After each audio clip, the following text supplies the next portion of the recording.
Hello നമസ്കാരം. എൻ്റെ പേര് രാജു എന്നാണ്.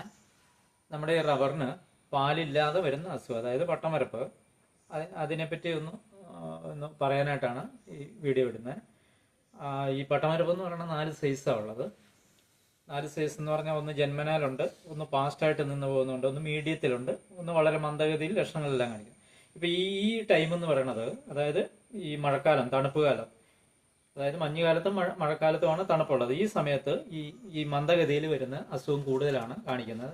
അതിനെപ്പറ്റി മാത്രം ഒന്ന് പ്രതിപാദിക്കാനാണ്. മറ്റ് 3 എണ്ണത്തിൻ്റെ നമ്മൾ പറയുന്നില്ല. പിന്നെ ഇത് പാലില്ലാതെ വരുന്ന വേറെ 2 അസുഖം കൂടെ ഉണ്ട്. അതിനെപ്പറ്റി ഒന്നും ഇപ്പോൾ ഇതിനകത്ത് പറയുന്നില്ല. അപ്പോൾ ഇങ്ങനെ ഈ മന്ദഗതിയിൽ ലക്ഷണങ്ങളെല്ലാം കാണിച്ചു വരിക എന്ന് പറഞ്ഞാൽ പാലിൻ്റെ അളവ് കൂടുക, കൊഴുപ്പ് കുറഞ്ഞ്, അതായത് പാലിന് അളവ് കൂടുക, കൊഴുപ്പ് കുറയുക, വീഴ്ച നിൽക്കാൻ താമസം കാണിക്കുക, ചില്ലയിലെ ഒട്ടുവള്ളി നേർത്തതായിട്ട് തൂങ്ങി കാണിക്കുക, ഒട്ടുവള്ളി വലിച്ചാൽ കിട്ടാതെ വരിക, അത് DRC കുറയുന്നതുകൊണ്ടാണ്. പിന്നെ തടിയോട് ചേർന്ന് നൂല് പോലെ പാല് കാണിക്കുക, പാലിൻ്റെ മേളിൽ, അതായത് ആദ്യം വീണിരിക്കുന്ന പാലിൻ്റെ മേളിൽ കറ കാണിക്കുക. കറയെന്ന് പറഞ്ഞാൽ നീല കളറാണ്. പിന്നെ നമ്മൾ പറയുന്നതെന്ന് വെച്ചാൽ ഈ സമയത്ത് ഇപ്പോൾ പറഞ്ഞല്ലോ, വീഴ്ച നിൽക്കാതെ വരിക. അപ്പം ഇങ്ങനെയുള്ള പാലിന് വെച്ചാൽ ഇതെന്താണെന്ന് നമ്മൾ മനസ്സിലാകുന്നില്ല.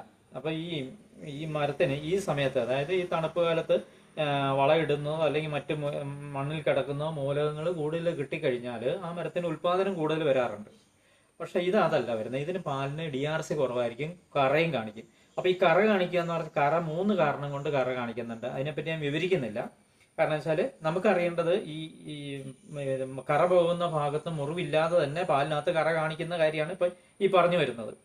അപ്പോൾ പിന്നെ നമ്മൾ പറയുന്നത് വെച്ചാൽ രണ്ടാമത് ഉറഞ്ഞിരിക്കുന്ന പാലിൻ്റെ മേളുഭാഗം ഒരു വിരലിൻ്റെ കനത്തിൽ ഉറഞ്ഞു കിടക്കുകയും അത് പിറ്റേ ദിവസം ആകുമ്പോൾ പുളിച്ചു പൊങ്ങുക, അതിനകത്ത് ജലാംശമായിരിക്കും കൂടുതൽ. പിന്നെ ആ ഉറഞ്ഞിരിക്കുന്ന ഭാഗം നമ്മൾ ചിരട്ടയിൽ നിന്ന് മുഴുവൻ വലിച്ചെടുത്തു കഴിഞ്ഞാൽ മുഴുവൻ കിട്ടിയല്ല.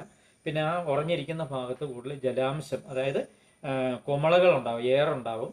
പിന്നെ പിറ്റേ ദിവസം ആകുമ്പോൾ അത് പുളിച്ചു പൊങ്ങുകയൊക്കെ ചെയ്യും. അപ്പം ഇങ്ങനെ ലക്ഷണങ്ങൾ കണ്ടു കഴിഞ്ഞാൽ നമ്മൾ ചെയ്യേണ്ടത് എന്താണെന്ന് വെച്ചാൽ, ഒന്നാം മരത്തിന് മതിയായ റെസ്റ്റ് കൊടുക്കുക, അത് പൂർണ്ണമായിട്ട് വിശ്രമം കൊടുക്കുക.